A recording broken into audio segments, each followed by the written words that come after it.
Ah, Daredevil, voilà une putain de bonne série, vraiment une excellente série qui justement je trouve monte en qualité saison après saison, c'est hallucinant. Alors ce que je vais faire c'est très simple, c'est que dans cette vidéo, avant tout je vais te parler des antagonistes qu'il y a qu'il y a eu dans les 3 saisons du show Marvel Netflix de Daredevil. Et tout d'abord, avant de te parler de ces antagonistes-là, je vais te donner un petit peu mon avis, mon ressenti un petit peu sur ce que la série justement doit être et comment elle est justement en qualité et comment elle a gagné en qualité. Alors avant de rentrer dans les détails, je précise que cette vidéo sera entièrement spoiler, évidemment, puisque je suis obligé de parler des 3 saisons, donc en tout cas voilà, t'es prévenu. Pour moi l'univers de Daredevil il est très simple, c'est le Batman de Marvel. Voilà. Très clairement, c'est Hell's Kitchen, c'est une sorte de Gotham City, quoi. Voilà, c'est vraiment avec des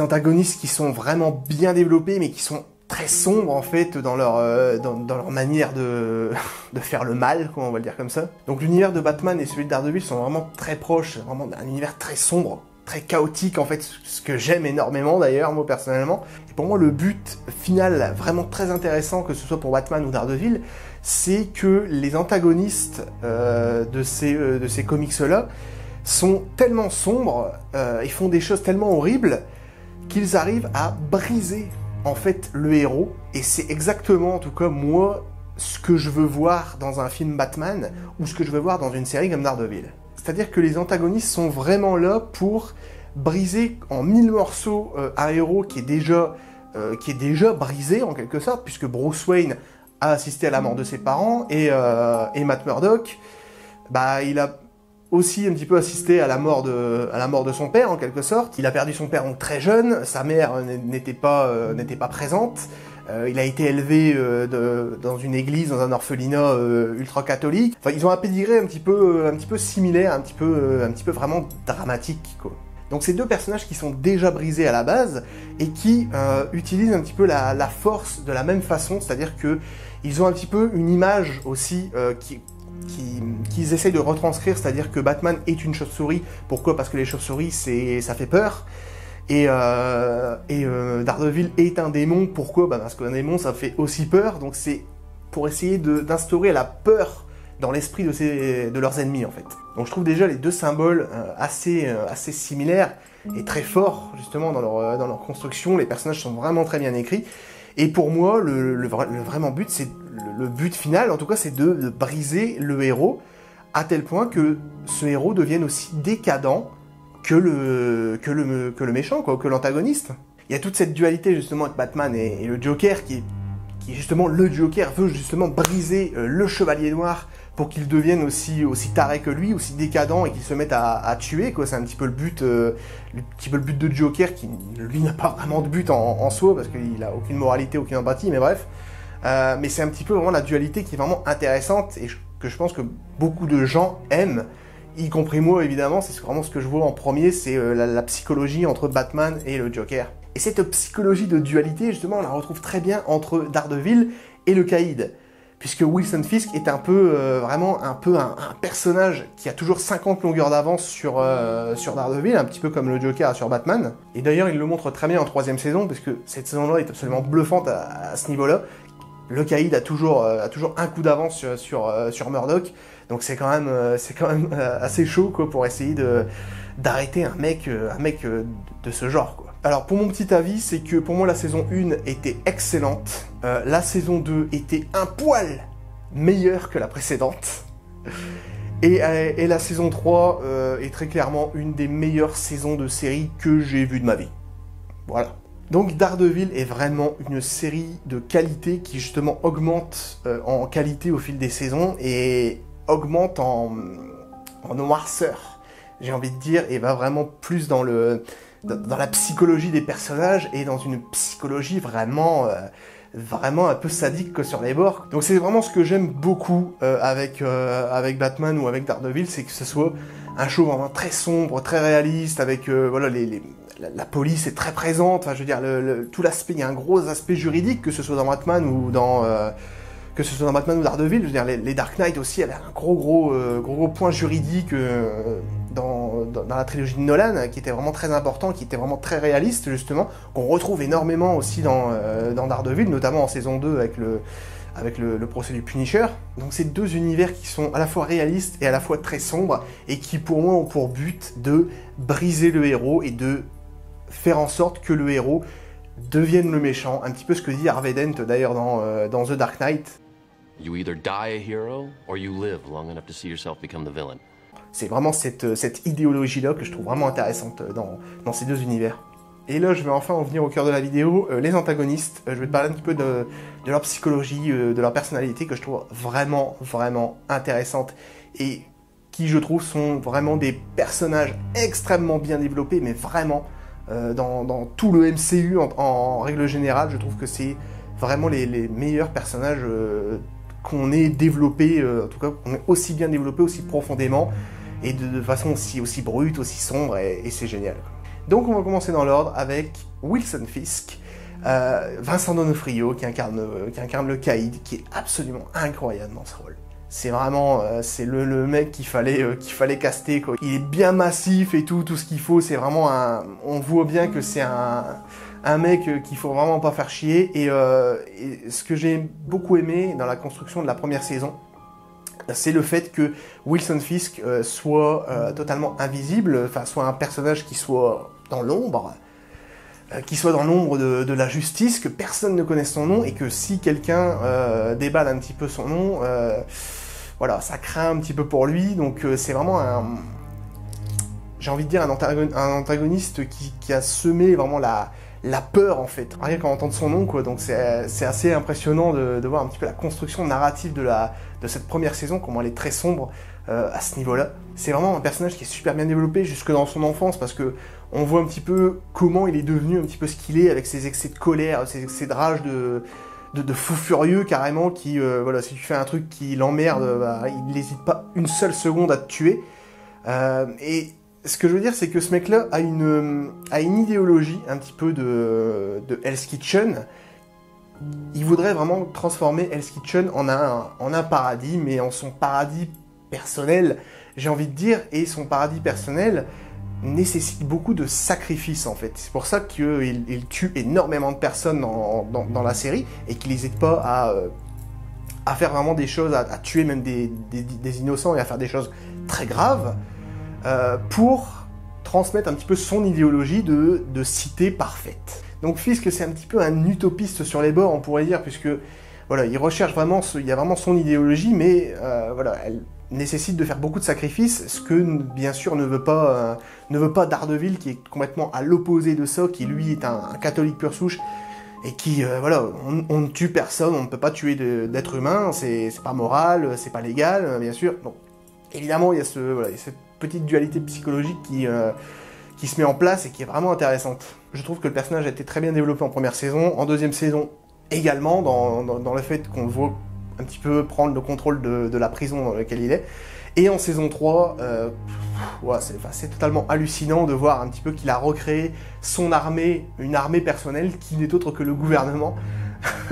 Donc voilà, qui a réussi quand même à gruger vraiment tout le monde pour arriver à ses fins et à essayer de retranscrire son idéologie d'utopie.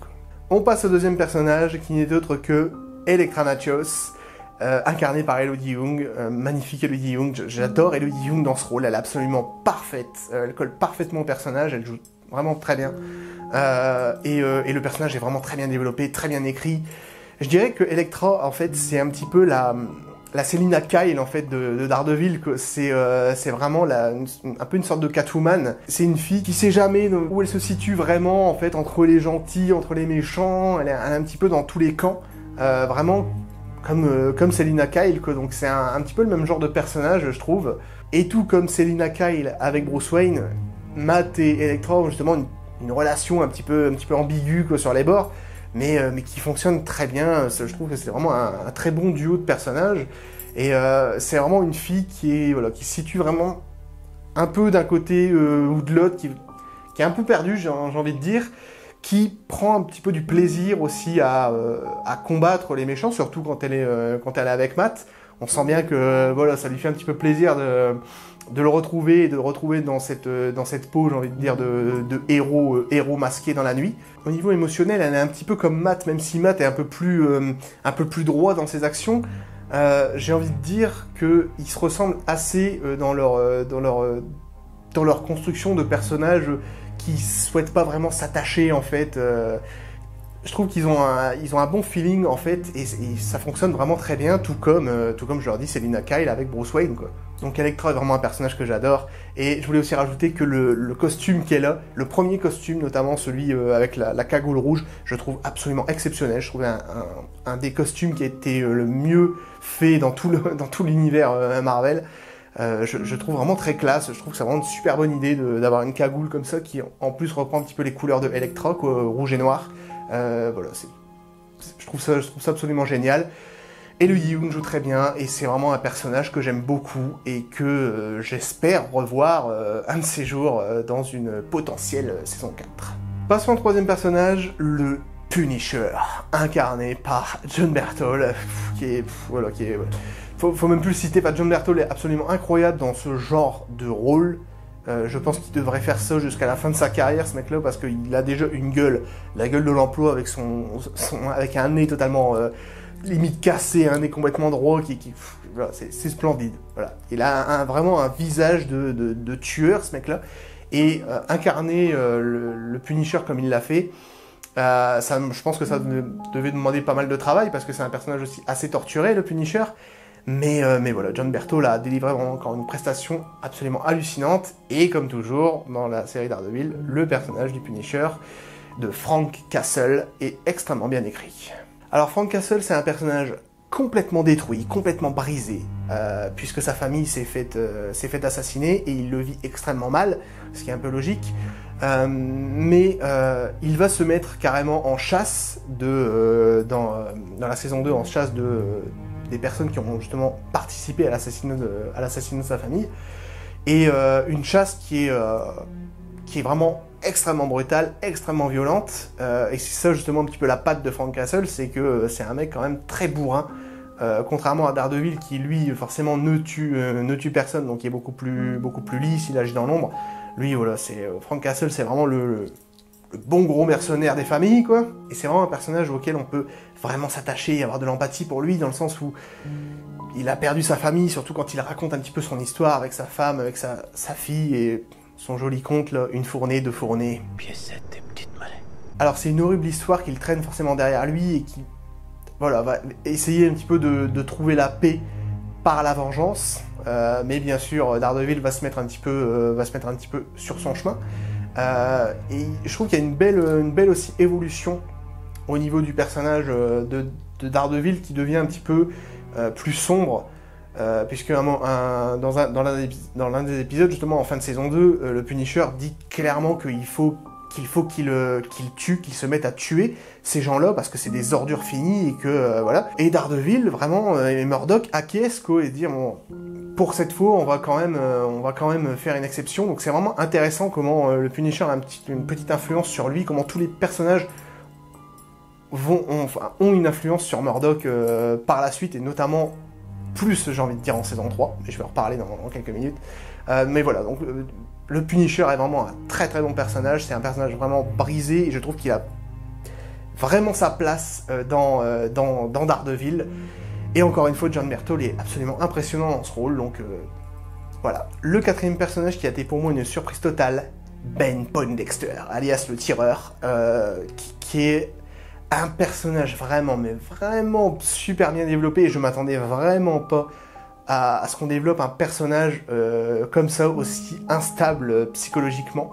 Ce qui est vraiment intéressant avec Poindexter, c'est que c'est un psychopathe refoulé.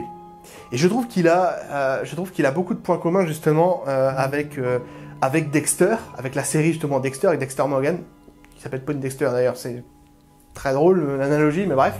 Je trouve qu'il a certains points communs, pas tous non plus, parce que Dexter Morgan était quand même un autre personnage avec des valeurs morales et une famille et tout ça.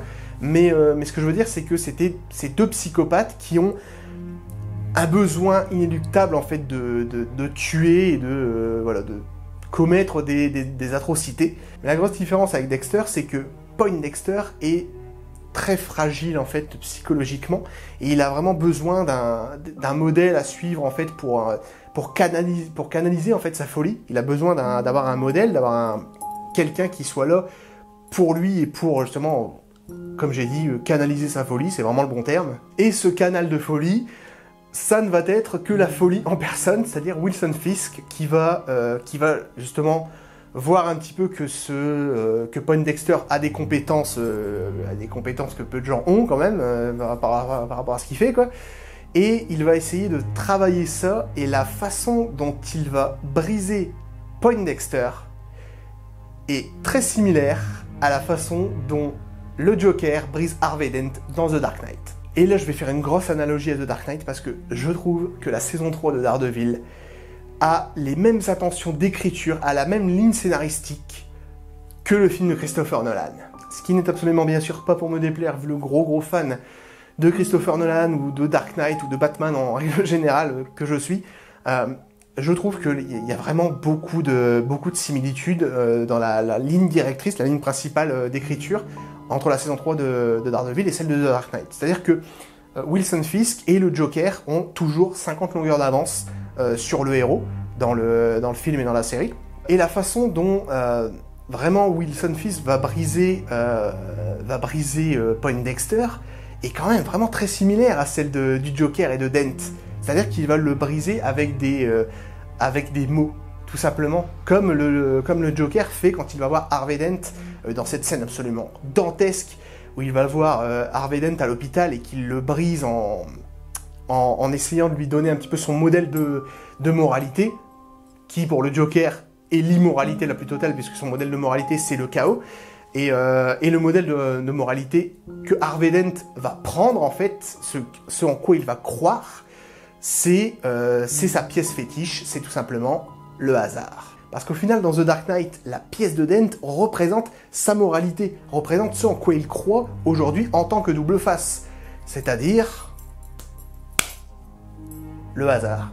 Et ce qui va vraiment libérer la psychopathie en fait de Poindexter, son besoin émotionnel ou son besoin non émotionnel en fait de tuer des gens, c'est Wilson Fisk. C'est Wilson Fisk qui va vraiment déclencher tout ça chez lui en le brisant d'une manière brutale, quoi. Poindexter est vraiment très bien développé parce que lui aussi, tout comme Fisk, on revient un petit peu sur son passé, notamment quand Fisk va écouter un petit peu les enregistrements qu'il a eu avec sa psychiatre. En fait, il l'étudie. En fait, clairement, Wilson Fisk étudie Poindexter pour trouver un moyen de faire pression sur lui et de le briser. Et ce qui est très facile dans le sens pour un mec comme Wilson Fisk, puisque Poindexter est, comme je l'ai dit, est très fragile psychologiquement, donc forcément, pour un type comme Fisk qui est justement très fort et qui est très malin psychologiquement, lui va trouver vraiment un moyen de faire pression et de le briser pour qu'il rejoigne un petit peu ses rangs, quoi. Donc c'est un personnage qui a vraiment eu une rage qui était toujours contenue en fait pendant des années. Le fait qu'il soit aussi accro à son travail en tant qu'agent du FBI, c'était justement un petit peu un modèle ça lui a permis de canaliser un petit peu sa colère, de canaliser sa fureur. Et avec Fisk, j'ai envie de dire, il a libéré la bête, ce qui en fait de lui un parfait psychopathe. Et je vais terminer avec un personnage bonus, le personnage de Daredevil, qui, comme j'ai dit tout à l'heure, a vraiment une réelle évolution, comme j'en ai parlé avec le Punisher, puisque Matt Murdock est un catholique pur souche qui ne tue absolument personne, que ce soit dans la première saison ou dans la seconde. Mais dans la troisième, et là ça devient vraiment très intéressant, et c'est pour ça que j'ai trouvé cette saison 3 encore bien au-dessus des autres, parce que je la trouve beaucoup plus sombre, notamment du point de vue de son héros. Le traitement qui est appliqué à Matt Murdock au fil des 3 saisons est vraiment intéressant, puisque on passe vraiment d'un personnage qui est un catholique pur souche et qui ne tue pas, à un personnage qui va vraiment planifier un assassinat, et celui de Wilson Fisk, puisque en fait il est à bout, en fait, et Fisk a réussi à le briser en faisant de lui ce qu'il ne voulait pas, c'est-à-dire en faisant de lui un Wilson Fisk, quoi, un tueur né, et ce qui est totalement contraire à l'idéologie, à la moralité de Matt Murdock en fait. Et pour moi, la scène qui vraiment résume très bien tout ça, c'est justement la fin qui est exceptionnelle, où Murdock va s'acharner justement sur Fisk, et on se demande vraiment s'il va pas le tuer, parce qu'il est vraiment à deux doigts de le tuer. On ressent vraiment son dilemme moral.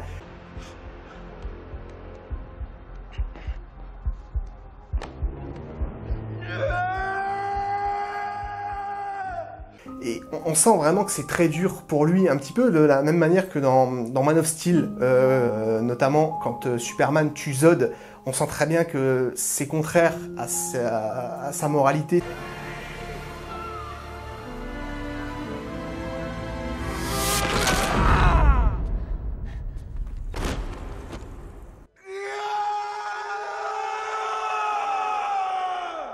Forcément, c'est très compliqué pour lui de gérer autant d'émotions d'un coup et des émotions si péjoratives et de se dire ça y est, j'ai franchi le cap, quoi, j'ai tué quelqu'un alors que je m'étais promis de ne jamais le faire, quoi. Et c'est ce que dit un petit peu justement la mère de Matt à un moment donné, c'est fais attention de ne pas prendre la place du monstre. C'est de ne pas devenir vraiment le méchant de l'histoire, quoi. De pas devenir un énième Wilson Fisk et ce qui réussit à ne pas devenir justement avec quand même un dénouement un peu plus j'ai envie de dire vers la lumière que toute la saison entière, mais voilà, ça reste quand même une fin très dramatique et très brutale, et c'est justement ça ce en quoi je voulais que la série vienne. C'est-à-dire de briser le héros au point de se dire bah il faut que je le tue parce que il faut que je tue le méchant, quoi, parce qu'il n'y a pas d'autre moyen, on peut pas l'arrêter, il est trop fort. C'est vraiment pour moi le but, c'est de briser un héros comme ça et d'en faire le méchant, quoi. Donc voilà, c'était une petite vidéo sur Daredevil que j'avais vraiment envie de faire parce que voilà, je trouve que c'est vraiment une série qui a gagné en qualité saison après saison et qui a gagné justement en noirceur et en torsionnaire de psychologique, que c'est vraiment impressionnant. C'est une série que j'aime beaucoup, donc voilà. Dis-moi en commentaire toi ce que t'en penses et quel est ton personnage parmi les 4 personnages que je t'ai cités. Quel est ton antagoniste préféré dans la série? Dis-moi ça en commentaire et moi je te retrouve pour une prochaine vidéo, comme d'habitude. Ciao!